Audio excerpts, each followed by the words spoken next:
This might be difficult to imagine, but to some of you, this will be all too real. Imagine you're a young woman in college going to a frat party.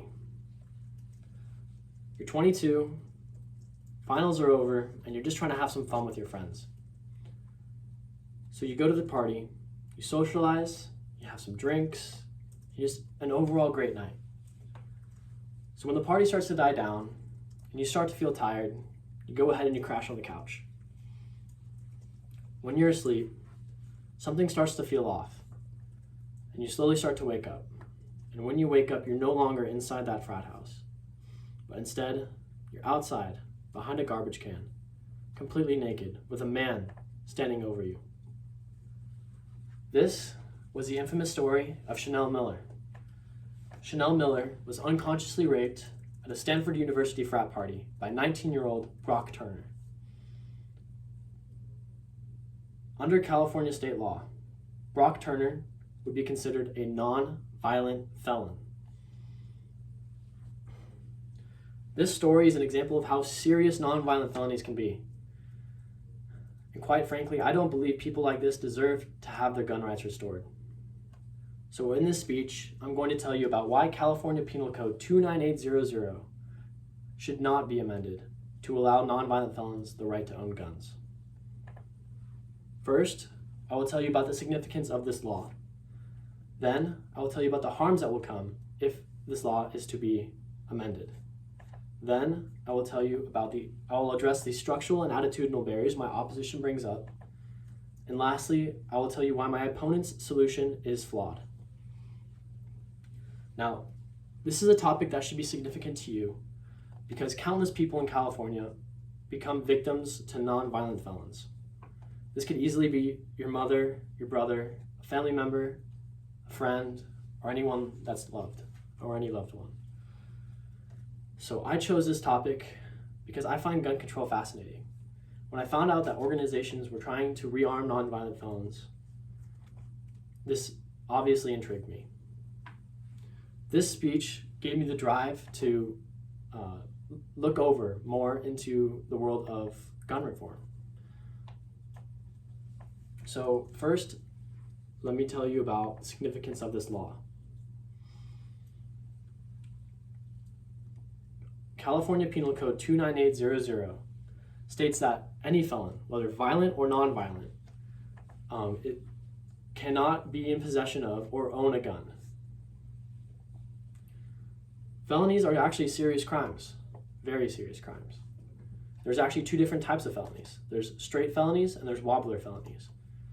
A straight felony is a crime that can only be charged as a felony and cannot be reduced to a misdemeanor.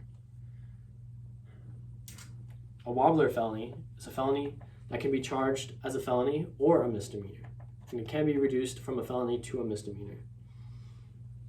So I'm going to tell you how non-violent wobbler felons are actually able to regain their gun rights with the current legislation that's in place.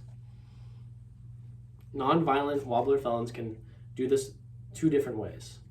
They can petition a court to reduce their non-violent sentence to reduce their felony sentence to misdemeanor. This happens quite often when it comes to non-violent, non-serious felonies. And they can also get their gun rights back through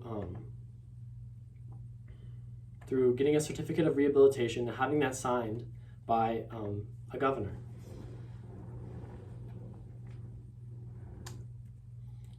So these pathways are very important when it comes to the safety of the community. They ensure that the felons are actually reformed and that they are no longer a threat to the community and a threat to themselves.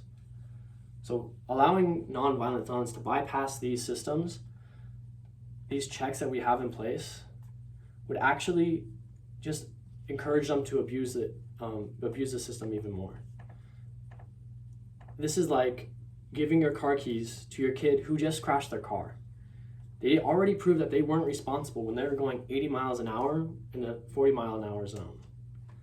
So do you really think that they'd be responsible with your car? Now I'm going to tell you about the harms that would come if this legislation or if this law were to be amended.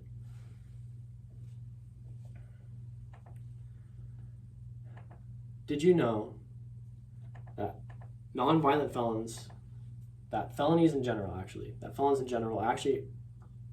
at an increased risk of suicide compared to the general population?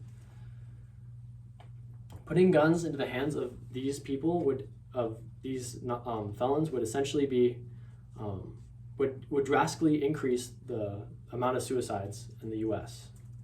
or in California.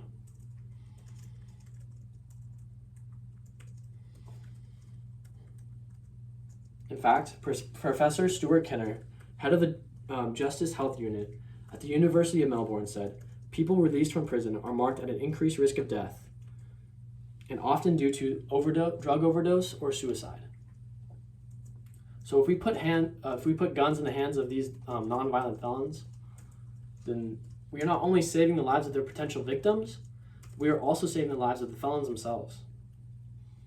So now let me tell you about the structural and attitudinal barriers my opposition brings up. My opposition brings up the structural barrier that this is cruel and unusual punishment and a violation of their 8th Amendment right. However, this is not cruel, nor is it unusual. It is actually widely accepted that violent felons should not regain the ownership of guns. This is because guns can be very dangerous and can cause death and destruction when they're put into the wrong hands. But what if I were to tell you that non-violent felons can actually be worse than violent felons sometimes? In fact, according to a study from the Bureau of Justice Statistics, when they followed up with 68,000 felons from 30 different states, they found that non-violent felons were actually more likely to be rearrested than violent felons.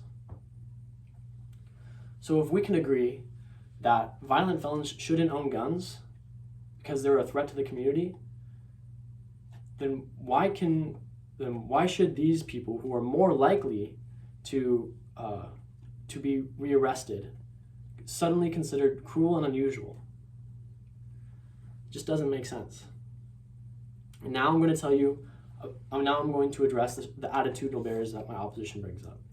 My opposition wants you to believe that nonviolent felons are actually very small and petty crimes. So when you hear the term nonviolent felony, you think of drug possession charge, or you think of a white-collar crime. When in fact, nonviolent felonies include a much broader range. A lot of the things you might consider to be violent are actually not violent, not written down as violent felonies in California.